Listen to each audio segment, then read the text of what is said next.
नमस्कार दोस्तों, स्वागत है आप सबका जीएस विथ लेंस पर। यह चैनल आपका स्टडी पार्टनर है, जहां हम बोरिंग टॉपिक्स को एंगेजिंग बनाएंगे और कॉम्प्लेक्स कंसेप्ट को सिंप्लीफाई करने की कोशिश करेंगे। आज से हम कवर करने वाले हैं इंडियन इकोनॉमी को। तो चलिए शुरू करते हैं। और आज का हमारा पहला चैप्टर है बेसिक ऑफ इकोनॉमिक्स। तो देखिए, हर दिन हम पैसे कमाते हैं, खर्च करते हैं, चीज़ें खरीदते हैं और सरकार टैक्स लेती है। ये सब कुछ इकोनॉमी का ही पार्ट है। तो चलिए समझते हैं कि इकोनॉमी क्या होती है, कैसे काम करती है और कौन इसको चलाता है। यहाँ पे सबसे पहले समझते हैं व्हाट इज इकोनॉमी। तो देखिए, it is a system of production, distribution and consumption. यानी कि इकोनॉमी एक ऐसा सिस्टम है जिसमें 3 बेसिक एक्टिविटीज होते हैं: प्रोडक्शन, डिस्ट्रीब्यूशन और कंजम्पशन। प्रोडक्शन का मतलब है गुड्स या सर्विसेज बनाना, जैसे एक फैक्ट्री में कार बनाना। डिस्ट्रीब्यूशन मतलब उन गुड्स या सर्विसेज को लोगों तक पहुंचाना। और कंजम्पशन का मतलब होता है उन चीज़ों का यूज करना, जैसे हम फ़ोन खरीद के यूज करते हैं। ये 3 प्रोसेस इकोनॉमी के फाउंडेशन है। अब बात करते हैं कि इस सिस्टम को कौन चलाता है। तो इकोनॉमी के 3 मेन प्लेयर्स होते हैं। यहाँ पे सबसे पहला है गवर्नमेंट। तो देखिए, ये पॉलिसीज बनाती है, टैक्स लेती है और उसी पैसा को इंफ्रास्ट्रक्चर, एजुकेशन, हेल्थ में इन्वेस्ट करती है। नेक्स्ट है इंडिविजुअल्स। ये काम करते हैं, पैसा कमाते हैं और चीज़ें खरीदते हैं। नेक्स्ट है फर्म्स या कंपनीज। तो देखिए, ये गुड्स और सर्विसेज प्रोड्यूस करती है, जॉब्स क्रिएट करती है और प्रॉफिट कमाती है। ये तीनों मिलके इकोनॉमी का पूरा स्ट्रक्चर तय करते हैं। अब सवाल उठता है, इकोनॉमी का अल्टीमेट गोल क्या होता है। तो देखिए, its aim is economic welfare. यानी लोगों की नीड्स पूरी हो, एम्प्लॉयमेंट हो, इनकम आए और उनका स्टैंडर्ड ऑफ लिविंग बेटर हो। अगर इकोनॉमी अच्छी चल रही है तो लोगों के पास काम होगा, पैसा होगा और उनकी लाइफ में सुविधा और सुख होगा। तो दोस्तों, अगर आप सोच रहे हैं हमें इकोनॉमी के बारे में क्यों पढ़ना चाहिए, तो देखिए, जब आप जॉब ढूंढते हैं, टैक्स भरते हैं या कोई बिजनेस शुरू करते हैं तो आप इकोनॉमी का ही हिस्सा बन जाते हैं। अगर आपको समझ है कि इकोनॉमी कैसे काम करती है तो आप स्मार्ट डिसीजंस ले सकते हैं अपने करियर, इन्वेस्टमेंट और फ्यूचर के लिए। अब हम समझते हैं व्हाट इज इकोनॉमिक्स। तो देखिए, it means study of choices to use limited resources. यानी कि इसका मतलब है लिमिटेड रिसोर्सेज का यूज कैसे करें बेस्ट पॉसिबल वे में। हर कंट्री के पास लिमिटेड पैसा, टाइम और रॉ मटेरियल्स होते हैं और उनका यूज कैसे करें कि सबकी नीड्स पूरी हो सके, ये इकोनॉमिक्स का मेन कॉन्सर्न है।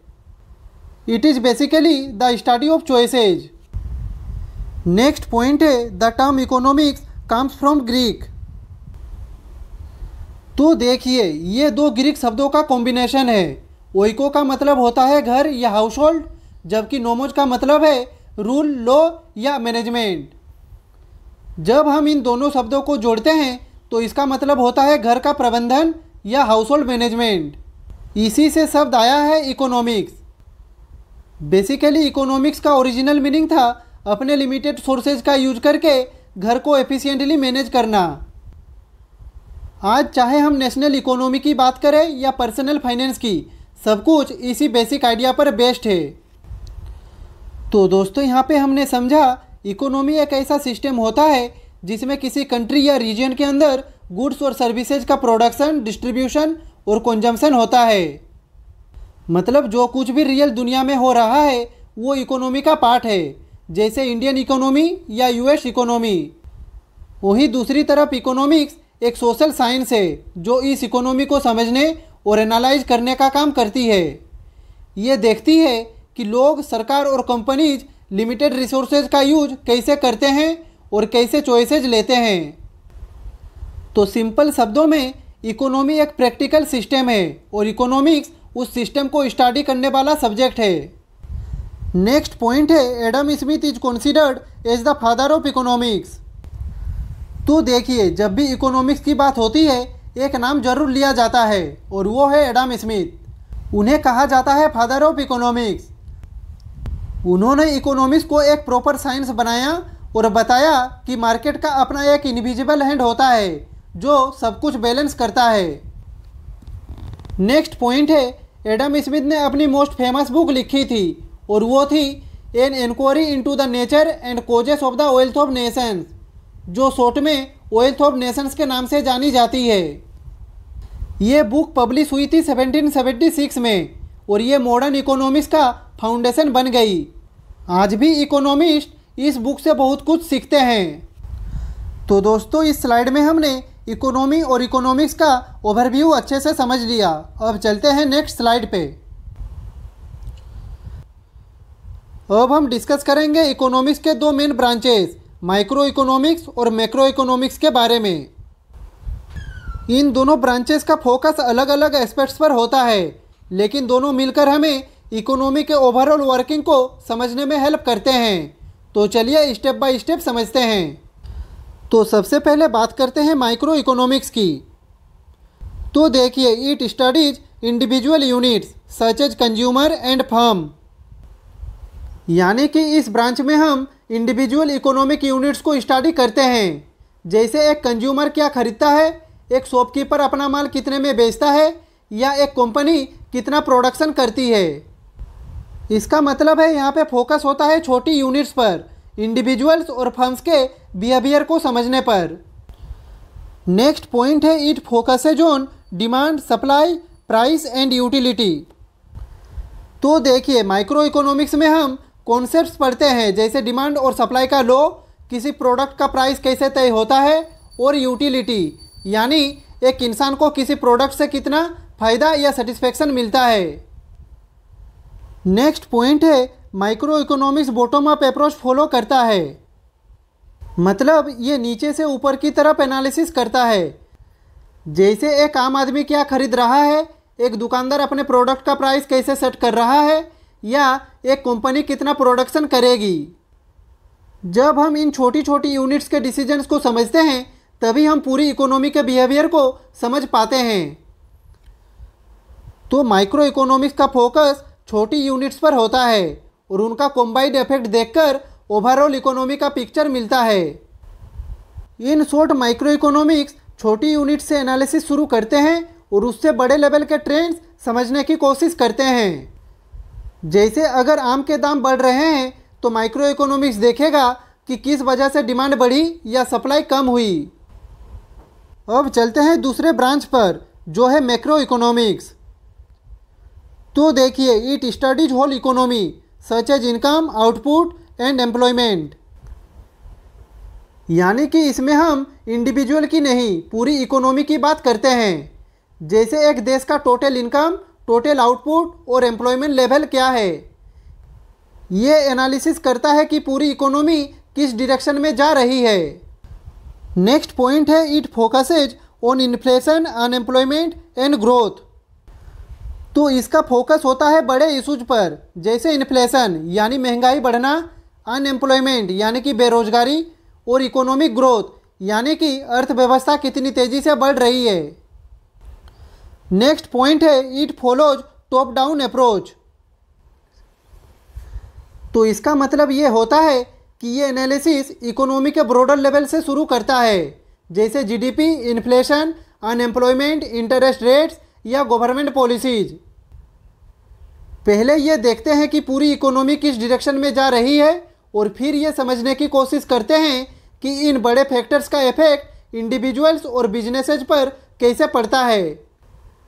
यानी कि मैक्रो इकोनॉमिक्स ऊपर से नीचे की तरफ एनालिसिस करता है और इसीलिए इसे टॉप डाउन अप्रोच बोला जाता है।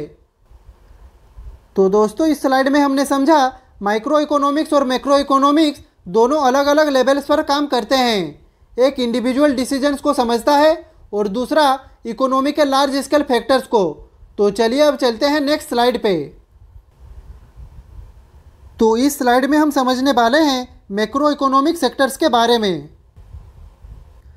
तो देखिए, इकोनॉमी को समझने के लिए हमें ये जानना ज़रूरी है कि इसमें कौन कौन से मेजर सेक्टर्स इन्वॉल्व होते हैं। यहाँ पे हर सेक्टर का अपना रोल होता है और सारे सेक्टर्स मिलके इकोनॉमी को चलाते हैं। तो चलिए शुरू करते हैं। यहाँ पे पहला सेक्टर है हाउस होल्ड सेक्टर।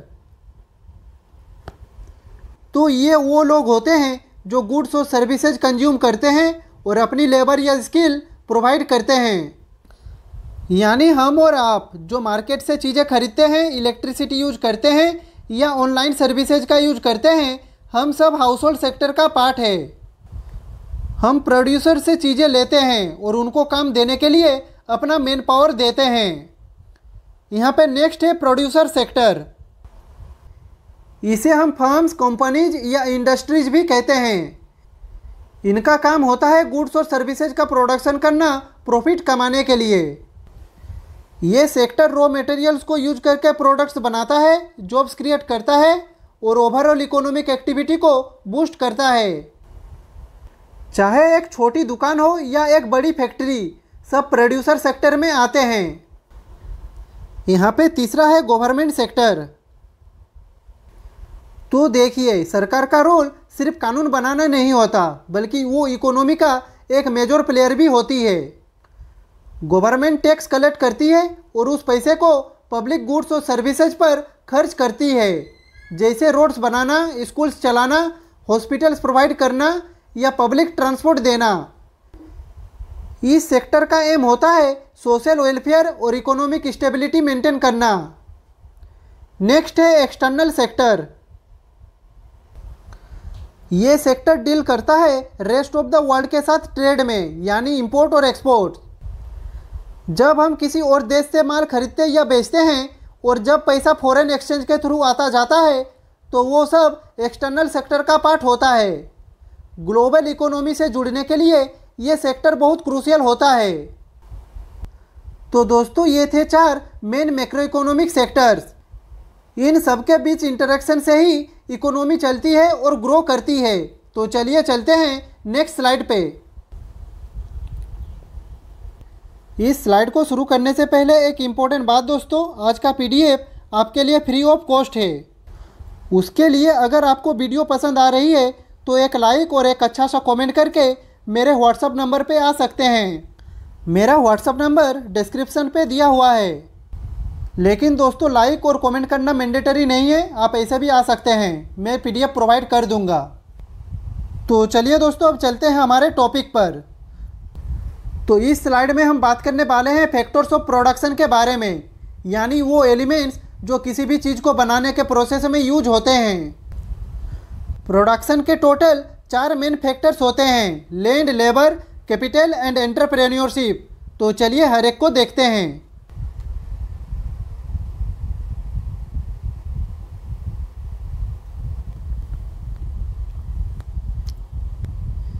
यहाँ पे सबसे पहला फैक्टर ऑफ प्रोडक्शन है लैंड।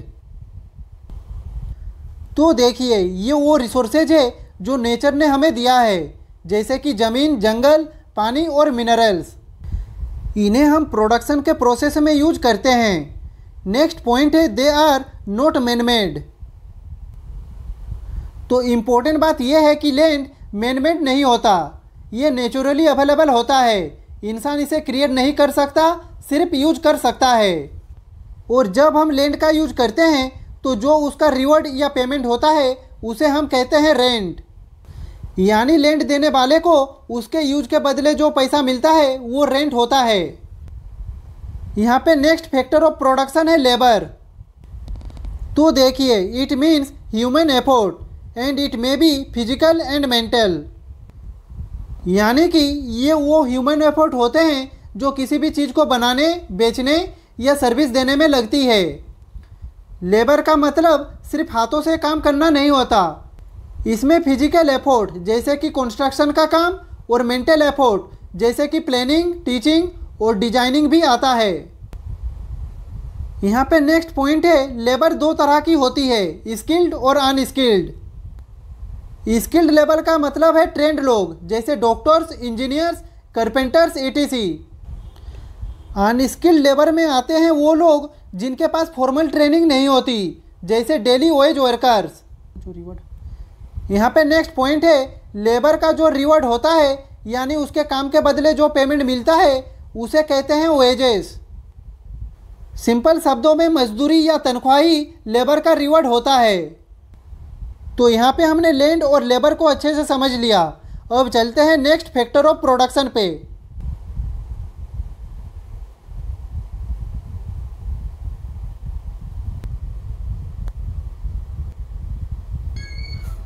तो यहाँ पे थर्ड फैक्टर ऑफ प्रोडक्शन है capital. It means man made tools such as machines and infrastructure.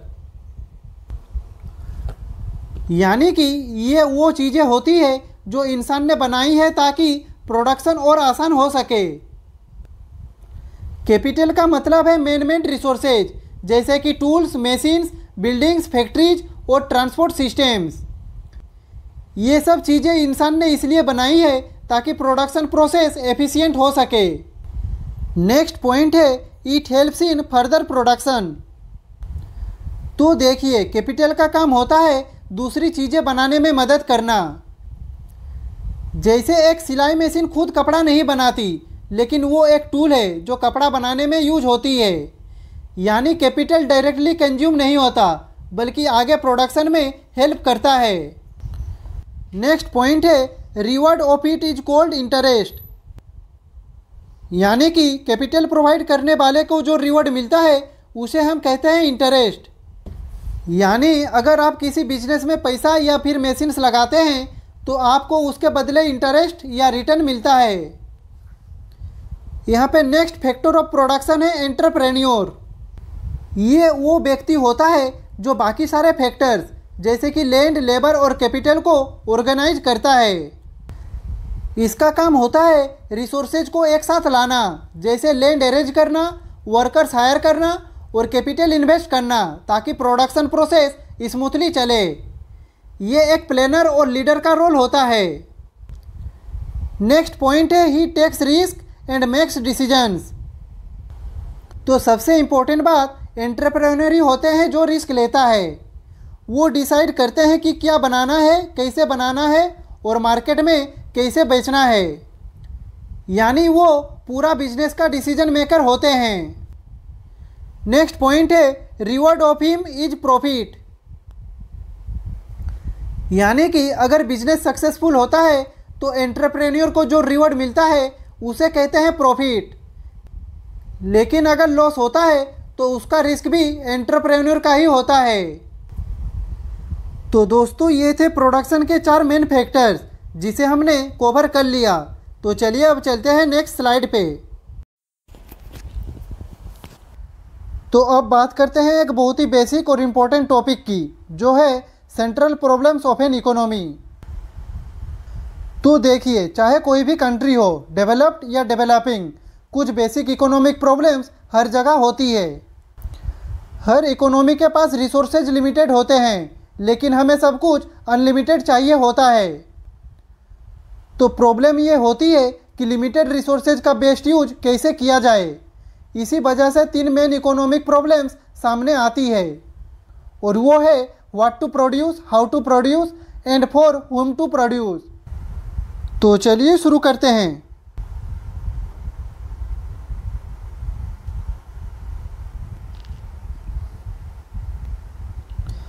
तो सबसे पहले समझते हैं what is an economic system.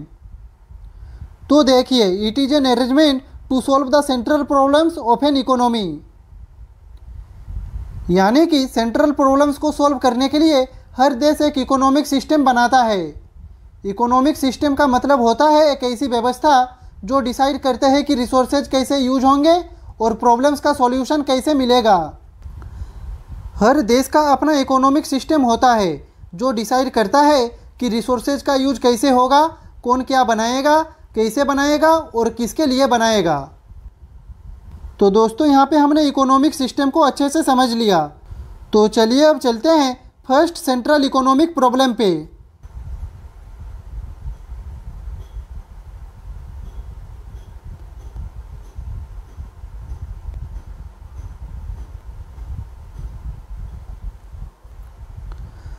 तो दोस्तों, यहाँ पे पहला प्रॉब्लम है व्हाट टू प्रोड्यूस। तो देखिए, हर इकोनॉमी के सामने एक बहुत बड़ा सवाल होता है व्हाट टू प्रोड्यूस। इसका मतलब है कि इकोनॉमी को डिसाइड करना पड़ता है कि वो अपने लिमिटेड रिसोर्सेज से कौन से गुड्स और सर्विसेज बनाएगी। क्योंकि हम सब कुछ नहीं बना सकते तो हमें सोच समझकर चुनना पड़ता है। यहाँ पे पहला पॉइंट है, this problem is due to selection of goods and services to be produced. यानी कि ये प्रॉब्लम इसलिए आती है क्योंकि रिसोर्सेज जैसे लैंड, लेबर और कैपिटल लिमिटेड होते हैं। इसलिए हमेशा प्रायोरिटी देना पड़ता है कि सबसे ज़्यादा ज़रूरत वाली चीज़ें या वो चीज़ें बनाई जाए जो लोग ज़्यादा खरीदना चाहते हैं। गलत डिसीजन लेने से रिसोर्सेज वेस्ट हो सकते हैं या फिर लोगों की ज़रूरत पूरी नहीं हो पाती। यहाँ पे नेक्स्ट पॉइंट कहता है कि इस डिसीजन में सबसे पहला स्टेप होता है मार्केट एनालिसिस। तो देखिए, डिसीजन लेने से पहले ये एनालाइज किया जाता है कि मार्केट में क्या गुड्स ऑलरेडी अवेलेबल है, किस चीज़ की डिमांड ज़्यादा है और किस प्रोडक्ट में कंपटीशन कम है। मार्केट की सिचुएशन समझना ज़रूरी है ताकि हम ऐसे प्रोडक्ट्स बनाएं जो बिक सके और प्रॉफिट भी दे। यहाँ पे नेक्स्ट फैक्टर है कंज्यूमर डिमांड, मतलब लोग क्या खरीदना चाहते हैं। तो देखिए, अगर लोग किसी प्रोडक्ट को नहीं खरीदेंगे तो उसको बनाना बेकार हो जाएगा। इसलिए कंपनीज और गवर्नमेंट लोगों की नीड्स, पसंद और परचेजिंग पावर को ध्यान में रखकर डिसाइड करते हैं कि क्या प्रोड्यूस करना चाहिए। डिमांड को समझने के लिए सर्वेज, फीडबैक और सेल्स डेटा का यूज किया जाता है। इस तरह से व्हाट टू प्रोड्यूस का प्रॉब्लम सॉल्व करते हैं ताकि लिमिटेड रिसोर्सेज का सही इस्तेमाल हो और इकोनॉमी एफिशिएंटली चले। तो चलिए अब चलते हैं नेक्स्ट सेंट्रल प्रॉब्लम पे।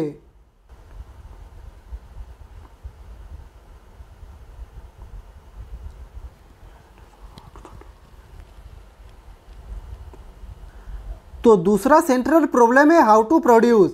इसका मतलब है कि हम डिसाइड करते हैं कि गुड्स और सर्विसेज बनाने के लिए कौन से प्रोडक्शन टेक्निक यूज करनी है। यहाँ पे पहला पॉइंट है, this problem is due to selection of the production technique. ये प्रॉब्लम इसलिए आती है क्योंकि सेम प्रोडक्ट बनाने के लिए अलग अलग तरीके हो सकते हैं। हम डिसाइड करते हैं कि ज़्यादा लेबर यूज करनी है या ज़्यादा मशीन्स और कैपिटल यूज करना है। यहाँ पे पहली टेक्निक है लेबर इंटेंसिव टेक्निक। तो देखिए, this technique uses more labour than capital and here quantity of labour is greater than capital. यानी कि इसमें ज़्यादा काम इंसानों के हाथों से होता है और कैपिटल यानी मशीन्स कम यूज होती है। मतलब लेबर की क्वांटिटी कैपिटल से ज़्यादा होती है। ये टेक्निक उन कंट्रीज में ज़्यादा यूज होती है जहां लेबर सस्ती और इजीली अवेलेबल हो। यहाँ पे नेक्स्ट टेक्निक है कैपिटल इंटेंसिव टेक्निक। तो देखिए, this technique uses more capital than labour. It means here capital is greater than labour. इसका मतलब है इसमें ज़्यादा कैपिटल यानी मशीन, टूल्स और टेक्नोलॉजी यूज होती है और लेबर कम होता है। ये उन जगहों पे यूज होती है जहां पैसा और टेक्नोलॉजी अवेलेबल हो और मैनुअल लेबर महंगा या कम हो। यहाँ पे नेक्स्ट पॉइंट कहता है प्रोडक्शन टेक्निक का डिसीजन मेनली डिपेंड करता है रिसोर्सेज की अवेलेबिलिटी पर। अगर लेबर इजीली और सस्ती मिल रही है तो लेबर इंटेंसिव टेक्निक यूज करते हैं, जबकि अगर पैसा और मशीन्स ज़्यादा है तो कैपिटल इंटेंसिव टेक्निक बेटर होती है। इस तरह से इकोनॉमी अपने रिसोर्सेज के हिसाब से डिसाइड करती है कि कैसे प्रोडक्शन करना है। तो चलिए दोस्तों, अब चलते हैं नेक्स्ट सेंट्रल प्रॉब्लम पे।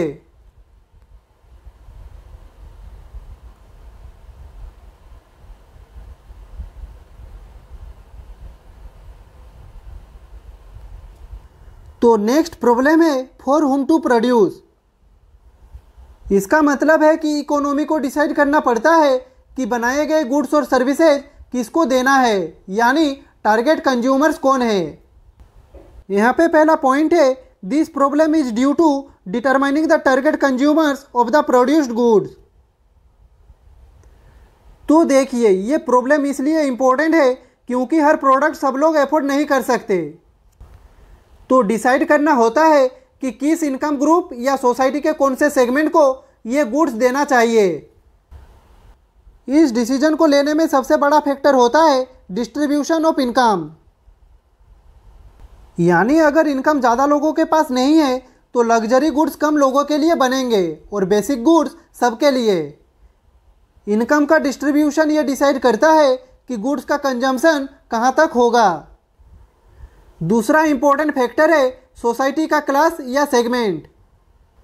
तो देखिए, रिच क्लास के लिए अलग प्रोडक्ट्स बनाए जाते हैं, जबकि मिडिल या लोअर क्लास के लिए अलग। ये डिसीजन ये इंश्योर करता है कि हर ग्रुप की ज़रूरत के हिसाब से गुड्स अवेलेबल हो। इस तरह से इकोनॉमी डिसाइड करती है कि बनाए गए प्रोडक्ट्स किसको दिए जाएंगे, ताकि सबकी ज़रूरत और कैपेसिटी के हिसाब से डिस्ट्रीब्यूशन हो सके।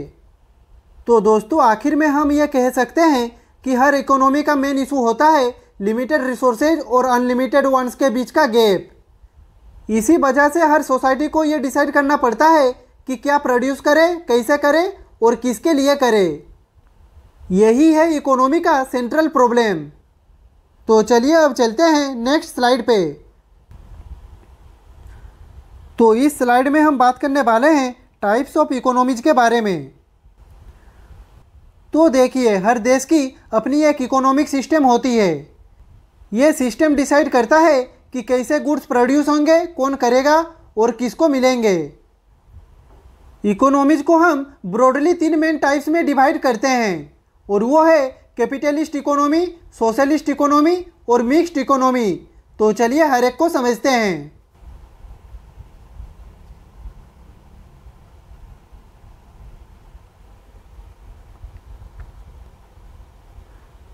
तो सबसे पहले बात करते हैं कैपिटलिस्ट इकोनॉमी की। तो देखिए, the most important feature of this economy is private ownership and free market. यहाँ पे प्राइवेट ओनरशिप का मतलब है फैक्ट्रीज, लैंड, मशीन्स, यहाँ पे सब कुछ इंडिविजुअल्स या प्राइवेट कंपनीज ओन करते हैं, ना कि गवर्नमेंट। नेक्स्ट इंपॉर्टेंट फीचर है कैपिटलिस्ट इकोनॉमी में फ्री मार्केट का सिस्टम होता है। मतलब यहाँ पे सेलर्स एंड बायर्स अपने इंटरेस्ट के हिसाब से काम करते हैं, गवर्नमेंट ज़्यादा इंटरफेयर नहीं करती। यहाँ पे जो चीज़ बिकती है वही बनती है। नेक्स्ट पॉइंट है, in this system profit is the key motive. यानी कि इस सिस्टम में सबसे बड़ा मोटिव होता है प्रॉफिट कमाना। यहाँ पे जो भी प्रोडक्शन होता है वो पैसा कमाने के पर्पज से होता है, ना कि सोशल वेलफेयर के लिए। नेक्स्ट पॉइंट है, in this system market decides price. तो सबसे इंपॉर्टेंट बात यह है कि प्राइस का डिसीजन यहाँ पे मार्केट लेता है, और इसीलिए इस इकोनॉमी को मार्केट इकोनॉमी भी कहा जाता है। यहाँ पे डिमांड और सप्लाई के बेसिस पर प्राइस डिसाइड होते हैं, ना कि गवर्नमेंट के रूल्स के हिसाब से। कैपिटलिस्ट इकोनॉमी का एग्जांपल है यूएस, जापान, जर्मनी, etc। तो दोस्तों, यहाँ पे हमने कैपिटलिस्ट इकोनॉमी को अच्छे से समझ लिया। अब चलते हैं नेक्स्ट टाइप पे।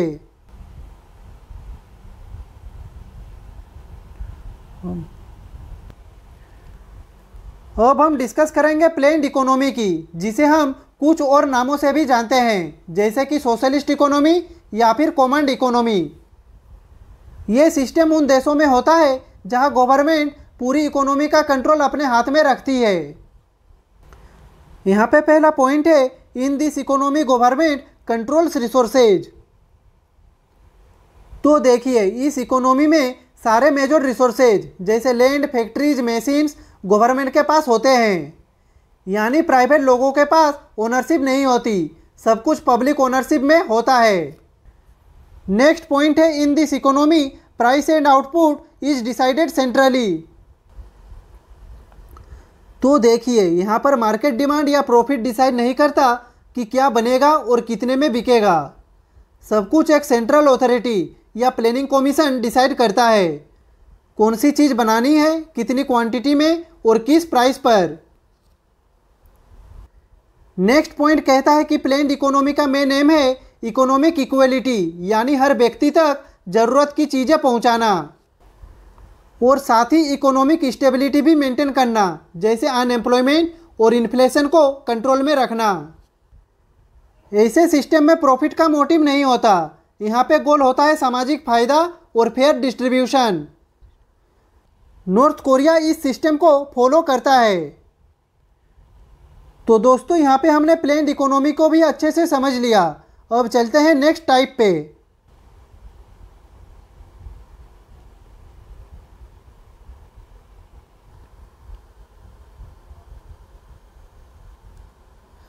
अब बात करते हैं तीसरे और लास्ट टाइप ऑफ इकोनॉमी की, जिसका नाम है मिक्स्ड इकोनॉमी। तो देखिए, it is a blend of market plus government control. तो जैसे नाम से ही पता चलता है, ये सिस्टम है मार्केट इकोनॉमी और गवर्नमेंट कंट्रोल का ब्लेंड, यानी कि मिक्सचर। इस सिस्टम में ना सिर्फ प्राइवेट बिजनेस का रोल होता है, बल्कि सरकार भी एक्टिवली इकोनॉमी में इंटरफेयर करती है।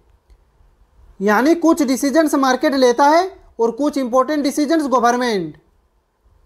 नेक्स्ट पॉइंट है, इट इज ए को existence of public and private sectors. तो इस इकोनॉमी का एक खास फीचर है पब्लिक और प्राइवेट सेक्टर्स का साथ साथ एग्जिस्ट करना। जैसे हॉस्पिटल्स, स्कूल्स, रेलवे जैसे कुछ सेक्टर्स गवर्नमेंट चलाएगी, जबकि बाकी बिजनेस, शॉप्स और इंडस्ट्रीज प्राइवेट लोग चलाएंगे। अगर एग्जाम्पल की बात करें तो हमारा देश एक क्लासिक मिक्स्ड इकोनॉमी है। इस सिस्टम से दोनों का बैलेंस बना रहता है, एफिशिएंसी भी आती है और सोशल वेलफेयर भी।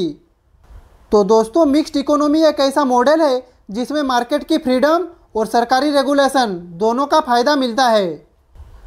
तो इस स्लाइड में हमने टाइप्स ऑफ इकोनॉमी को अच्छे से समझ लिया। अब चलते हैं नेक्स्ट स्लाइड पे। तो इस स्लाइड में हम बात करेंगे बेसिक इकोनॉमिक कॉन्सेप्ट्स के बारे में। तो देखिए, कुछ ऐसे फंडामेंटल कॉन्सेप्ट्स होते हैं जो हर इकोनॉमिक डिसीजन के पीछे छुपे होते हैं। ये कॉन्सेप्ट छोटे लगते हैं, लेकिन इनका यूज हर लेवल, इंडिविजुअल से लेकर गवर्नमेंट तक होता है। तो चलिए एक एक करके समझते हैं। तो यहाँ पे सबसे पहले बात करते हैं स्कार्सिटी के बारे में। तो इसका मतलब होता है कमी, लेकिन ये कोई नॉर्मल कमी नहीं है। हमारी नीड्स और वांट्स अनलिमिटेड है। नए कपड़े, बेटर फ़ोन, फॉरेन ट्रिप, हमें सब कुछ चाहिए। लेकिन हमारे पास रिसोर्सेज जैसे पैसा, समय, ज़मीन, रॉ मटेरियल्स लिमिटेड होते हैं। इसी मिसमैच की वजह से इकोनॉमिक्स की नीड पड़ती है। फॉर एग्जाम्पल, आपके पास सिर्फ 500 रुपया है, लेकिन आपको मूवी भी देखनी है, पिज़्ज़ा भी खाना है और नए कपड़े भी खरीदना है। इस केस में आपको चूज करना पड़ेगा, and that is scarcity in action. यहाँ पे नेक्स्ट कॉन्सेप्ट है चॉइस। तो देखिए, स्कार्सिटी की वजह से हमें हर वक्त चॉइस लेनी पड़ती है। हम डिसाइड करते हैं कि हम अपने लिमिटेड रिसोर्सेज का बेस्ट यूज कैसे करें।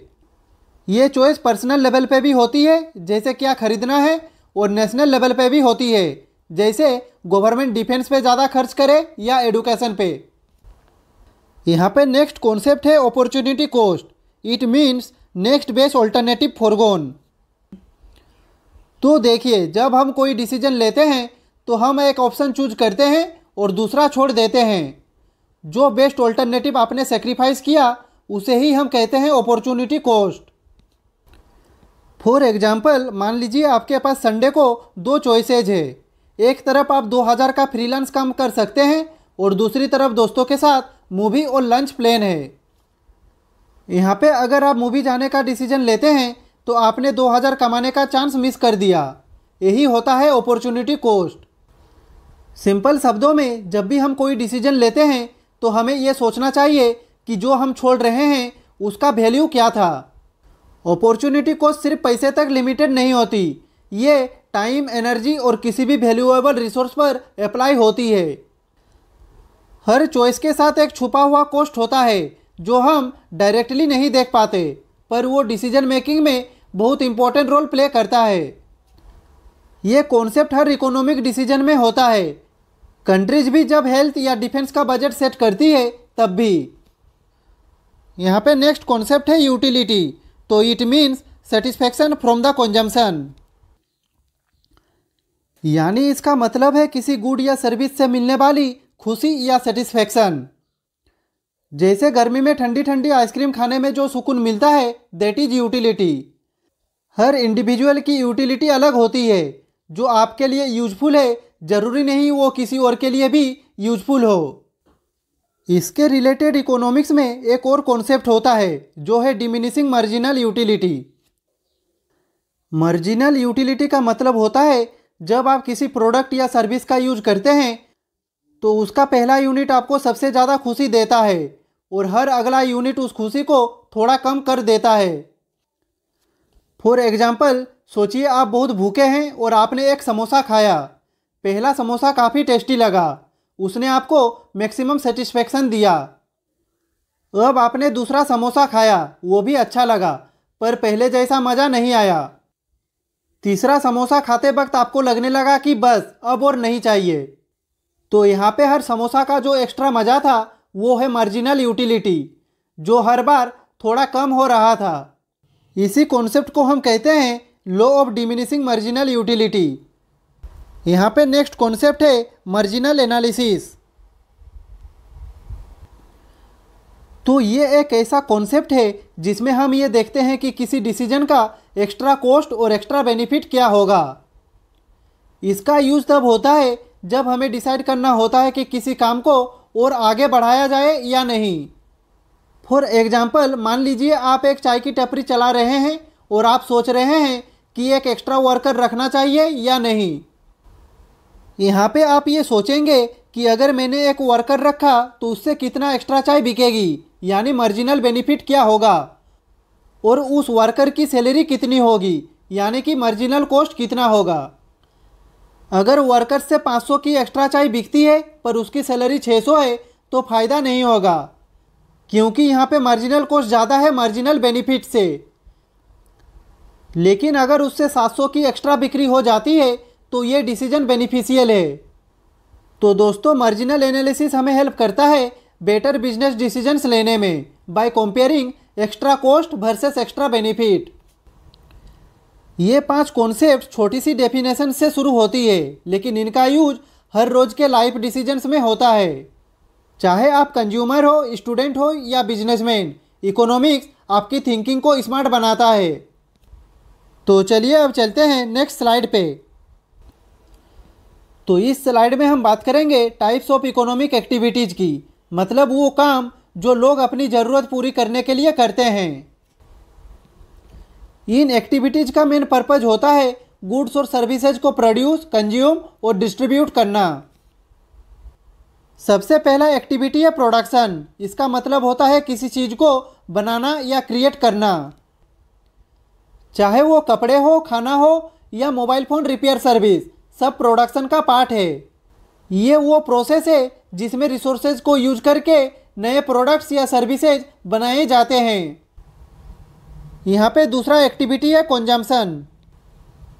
ये वो एक्टिविटीज है जिसमें लोग अपनी ज़रूरत पूरी करने के लिए गुड्स या सर्विसेज का यूज करते हैं, जैसे कपड़े पहनना, मोबाइल चलाना, ये सब कंजम्पशन होता है। बिना कंजम्पशन के प्रोडक्शन का कोई मतलब नहीं होता। नेक्स्ट एक्टिविटी है डिस्ट्रीब्यूशन। इसका मतलब है बनाए गए गुड्स और सर्विसेज को लोगों के बीच बांटना। ये काम मार्केट, शॉप्स, होलसेलर्स, रिटेलर्स के थ्रू होता है। अगर डिस्ट्रीब्यूशन सही तरीके से ना हो तो कुछ लोगों के पास चीज़ें पहुंच नहीं पाती। तो दोस्तों, ये 3 एक्टिविटीज़ मिलकर इकोनॉमी को चलाते हैं, प्रोडक्शन, कंजम्पशन और डिस्ट्रीब्यूशन। तो चलिए अब चलते हैं नेक्स्ट स्लाइड पे। तो इस स्लाइड में हम बात करेंगे इकोनॉमिक सेक्टर्स के बारे में। तो देखिए, इकोनॉमी को समझने के लिए ज़रूरी है कि हम जाने कि लोग अपनी एक्टिविटीज़ किस तरह कैटेगराइज करते हैं। इकोनॉमिक एक्टिविटीज़ 3 मेन सेक्टर्स में बटी है, प्राइमरी, सेकेंडरी और टर्शियरी। तो चलिए इनको डिटेल में समझते हैं। यहाँ पे पहला है प्राइमरी सेक्टर। तो देखिए, ये वो सेक्टर है जिसमें लोग प्राकृतिक रिसोर्सेज को डायरेक्टली यूज करते हैं।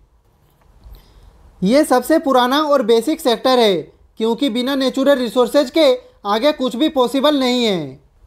इस सेक्टर में एग्रीकल्चर, फिशिंग, फॉरेस्ट्री, माइनिंग और लाइव स्टॉक फार्मिंग शामिल है। प्राइमरी सेक्टर से हमारे लिए फूड, रॉ मटेरियल्स और एनर्जी मिलती है, जो इकोनॉमी का बेस है। यहाँ पे नेक्स्ट है सेकेंडरी सेक्टर।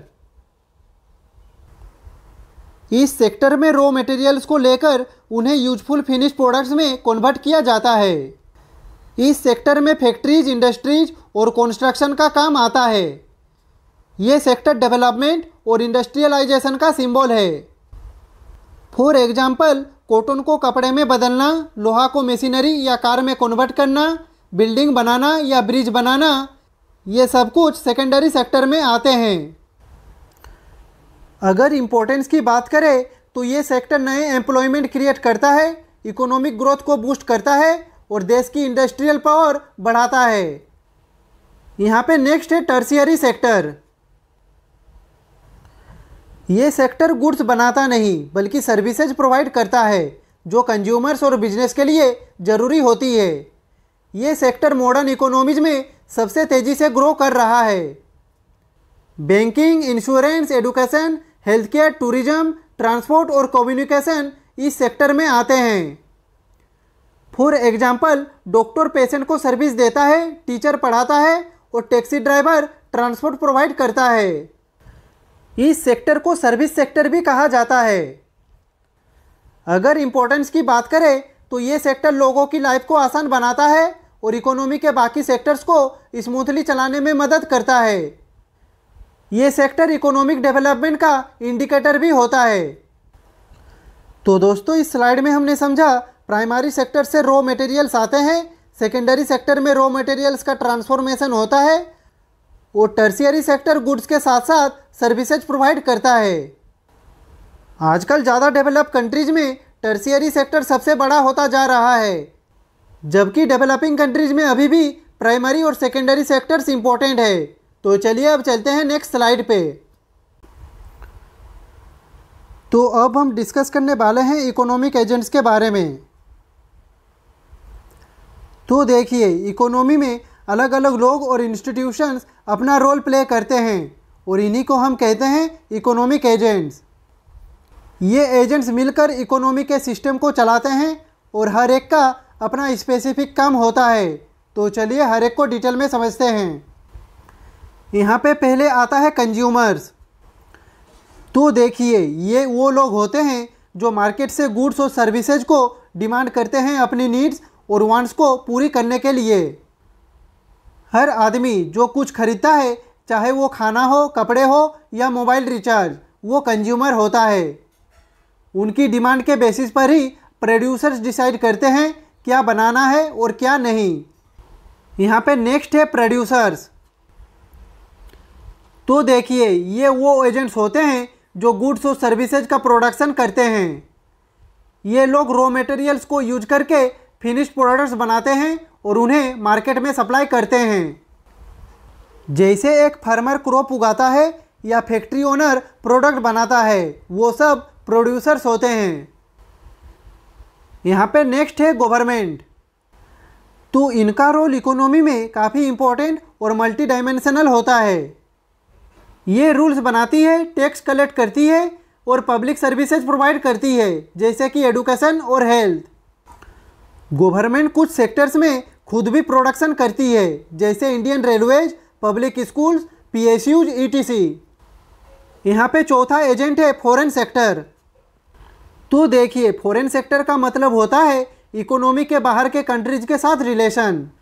इसमें एक्सपोर्ट, इंपोर्ट, फॉरेन इन्वेस्टमेंट और करेंसी एक्सचेंज जैसे एक्टिविटीज़ आती है। जैसे इंडिया जब अमेरिका से कुछ खरीदता है या सॉफ्टवेयर एक्सपोर्ट करता है, वो सब फॉरेन सेक्टर्स में आते हैं। तो दोस्तों, ये थे 4 मेजर इकोनॉमिक एजेंट्स जिनके इंटरेक्शन से पूरी इकोनॉमी का सिस्टम स्मूथली चलती है। तो चलिए अब चलते हैं नेक्स्ट स्लाइड पे। तो दोस्तों, अब हम एक इम्पोर्टेंट और इंटरेस्टिंग टॉपिक डिस्कस करने वाले हैं, जिसका नाम है प्रोडक्शन पॉसिबिलिटी कर्व। इसे प्रोडक्शन पॉसिबिलिटी फ्रंटियर भी कहा जाता है। अब आप सोच रहे होंगे कि ये PPC होता क्या है। तो देखिए, हर इकोनॉमी के पास कुछ लिमिटेड रिसोर्सेज होते हैं, जैसे कि land, labour, machines, time ETC। और इन्हीं लिमिटेड रिसोर्सेज का बेस्ट पॉसिबल यूज कैसे किया जाए, ये PPC के थ्रू समझ आता है। ये एक ग्राफ होता है जो दिखाता है कि अगर हम 2 चीज़ें प्रोड्यूस कर रहे हैं तो उनका प्रोडक्शन कैसे वेरी करता है जब हम एक चीज़ ज़्यादा बनाते हैं और दूसरी कम। ये कर्व हमें ये भी बताता है कि हम कैसे एफिशिएंट हो सकते हैं, क्या होता है अपॉर्चुनिटी कॉस्ट और कौन से पॉइंट्स पे इकोनॉमी अंडर यूटिलाइज्ड या अनअटेनेबल होते हैं। तो चलिए स्टेप बाय स्टेप पीपीसी को समझते हैं। तो दोस्तों ये रहा पीपीसी यानी कि प्रोडक्शन पॉसिबिलिटी कर्व या फिर पीपीएफ यानी कि प्रोडक्शन पॉसिबिलिटी फ्रंटियर का ग्राफ। यहाँ पे दोस्तों मैं जो कुछ भी समझाने वाला हूँ वो पिछले स्लाइड में सब कुछ लिखा हुआ है। एक बार और कहता हूँ, आज का पीडीएफ लेने के लिए आप मेरे व्हाट्सएप नंबर पे आएँ। तो चलिए इस ग्राफ को आप समझते हैं। तो देखिए, इस कॉन्सेप्ट को समझने के लिए हम एक सिंपल एग्जांपल लेंगे। मान लीजिए एक फैक्ट्री के पास लिमिटेड रिसोर्सेज है, जैसे मशीन्स, लेबर और रॉ मटेरियल्स। अब वो फैक्ट्री सिर्फ दो चीज़ें बनाती है, बिस्किट और केक्स। यहाँ पे हम बिस्किट्स को एक्स एक्सिस पे लेंगे, जबकि केक्स को वाई एक्सिस पे। तो चलिए अब समझते हैं कि इन्हीं दो प्रोडक्ट्स के बीच फैक्ट्री का प्रोडक्शन कैसे डिसाइड होता है और किस तरह से अपॉर्चुनिटी कॉस्ट, स्कर्सिटी और ट्रेड ऑफ्स का कॉन्सेप्ट सामने आता है। यहाँ पे ये ब्लू कलर का कर्व जो आप देख रहे हैं, इसे कहते हैं प्रोडक्शन पॉसिबिलिटी कर्व या फिर प्रोडक्शन पॉसिबिलिटी फ्रंटियर। ये कर्व बताता है कि फैक्ट्री अपने सभी रिसोर्सेज का 100% यूज करके मैक्सिमम बिस्किट्स और केक्स कौन से कॉम्बिनेशंस में प्रोड्यूस कर सकती है। इस ग्राफ में कुछ इंपॉर्टेंट पॉइंट्स है, तो चलिए एक एक करके समझते हैं। तो दोस्तों इस ग्राफ को समझने के लिए पहले हम एक्स और वाई एक्सिस पे इसका वैल्यू लिख लेते हैं। यहाँ पे दोस्तों सबसे पहले हम बात करते हैं पॉइंट ए की। तो देखिए एक्स एक्सिस पे पॉइंट ए का वैल्यू है 10, जबकि वाई एक्सिस पे पॉइंट ए का वैल्यू है 20। और हमने एक्स एक्सिस पे बिस्किट और वाई एक्सिस पे केक्स लिया था। यानी फैक्ट्री जब पॉइंट ए पर काम कर रही है तो यहाँ पे वो 10 बिस्किट्स और 20 केक्स बना रही है। इसका मतलब है रिसोर्सेज ज़्यादा केक्स बनाने में लगी है और बिस्किट्स की प्रोडक्शन सेक्रीफाइस हो रही है। अब बात करते हैं पॉइंट बी की। तो देखिए एक्स एक्सिस पे पॉइंट बी का वैल्यू है 20, जबकि वाई एक्सिस पे पॉइंट बी का वैल्यू है 10। यानी कि फैक्ट्री जब पॉइंट बी पे काम कर रही है तो यहाँ पे वो 20 बिस्किट्स और 10 केक्स बना रही है। तो दोस्तों यहाँ पे ट्रेड ऑफ हुआ केक्स का, क्योंकि बिस्किट ज़्यादा बनाने के लिए उनकी रिसोर्सेज केक से हटा दी गई। अब बात करते हैं पॉइंट सी की। तो ये पॉइंट बताता है कि फैक्ट्री के पास रिसोर्सेज तो है, लेकिन वो उनका फुल पोटेंशियल यूज नहीं कर रही। हो सकता है कुछ मशीन्स खराब पड़ी हो, वर्कर्स काम पे ही ना आया हो, या शायद मैनेजमेंट इनएफिशिएंट हो। ये कंडीशन रियल लाइफ में बहुत बार होती है, जब इकोनॉमी रिसेशन में होती है या जब कोई कंपनी लॉसेस में जा रही होती है। तो पॉइंट सी हमें बताता है कि प्रोडक्टिव कैपेसिटी अवेलेबल है, लेकिन वो यूज नहीं हो रही। इसे कहते हैं अंडर यूटिलाइजेशन ऑफ रिसोर्सेज। अब बात करते हैं पॉइंट डी की, जो कर्व के बाहर है। तो देखिए ये एक ऐसा पॉइंट है जहां फैक्ट्री दोनों प्रोडक्ट्स बिस्किट्स और केक्स बहुत ज़्यादा क्वांटिटी में बनाना चाहती है, लेकिन ये करंटली पॉसिबल नहीं है, क्योंकि अभी जो मशीन्स, लेबर और रॉ मटेरियल्स अवेलेबल है वो इतनी प्रोडक्शन अलाउ नहीं करते। ये पॉइंट सिर्फ तभी पॉसिबल हो सकता है जब नए मशीन्स लगाए जाए, टेक्नोलॉजी इंप्रूव हो या रिसोर्सेज में कोई बड़ा एक्सपेंशन हो। इस पॉइंट का मेंशन पीपीसी में इसलिए होता है ताकि हमें ग्रोथ के पोटेंशियल का आइडिया मिल सके। तो दोस्तों यहाँ पे हमने देखा पीपीसी कर्व बताता है कि लिमिटेड रिसोर्सेज के साथ हम मैक्सिमम क्या प्रोड्यूस कर सकते हैं, लेकिन ये कर्व हमेशा एक जैसा नहीं रहता। ये शिफ्ट कर सकता है, कभी बाहर की तरफ और कभी अंदर की तरफ, और ये शिफ्ट होता है रिसोर्सेज या टेक्नोलॉजी में चेंजेस की वजह से। जब रिसोर्सेज बढ़ जाते हैं या टेक्नोलॉजी इंप्रूव हो जाती है, जैसे कि नई मशीन्स आ जाए, स्किल्ड वर्कर्स मिल जाए या कोई ऐसी टेक्निक यूज हो जो ज़्यादा आउटपुट दे तो इकोनॉमी की प्रोडक्शन कैपेसिटी बढ़ जाती है। अब फैक्ट्री पहले से ज़्यादा बिस्किट्स और केक्स दोनों बना सकती है। इस सिचुएशन में पीपीसी कर्व बाहर की तरफ शिफ्ट करता है, जिसे हम आउटवर्ड शिफ्ट कहते हैं। हमारे इस ग्राफ में हम इस कर्व को कहते हैं आउटवर्ड शिफ्ट। ये दिखाता है कि अब ज़्यादा गुड्स प्रोड्यूस किए जा सकते हैं बिना किसी एक्स्ट्रा सेक्रीफाइस के। वहीं दूसरी तरफ अगर रिसोर्सेज कम हो जाए, जैसे किसी नेचुरल डिजास्टर की वजह से मशीन टूट जाए, या वर्कर्स स्ट्राइक पे चले जाएं, या किसी वजह से कैपिटल डिस्ट्रॉय हो जाए, तो अब इकोनॉमी की प्रोडक्शन कैपेसिटी पहले से कम हो जाती है। इस केस में पीपीसी कर्व अंदर की तरफ शिफ्ट करता है, जिसे हम इनवर्ड शिफ्ट कहते हैं। हमारे इस ग्राफ में इस कर्व को इनवर्ड शिफ्ट कहा जाता है। ये दिखाता है कि अब पहले जितना आउटपुट प्रोड्यूस करना पॉसिबल नहीं है। तो दोस्तों, पीपीसी शिफ्ट एक क्लियर सिग्नल होता है कि इकोनॉमी की प्रोडक्टिव पावर बढ़ रही है या घट रही है। जब रिसोर्सेज या एफिशिएंसी बढ़ती है तो कर्व बाहर जाता है, और जब रिसोर्सेज गिरते हैं तो कर्व अंदर आता है। तो दोस्तों, अभी तक हमने देखा कि पीपीसी कर्व और पीपीसी शिफ्ट क्या होता है।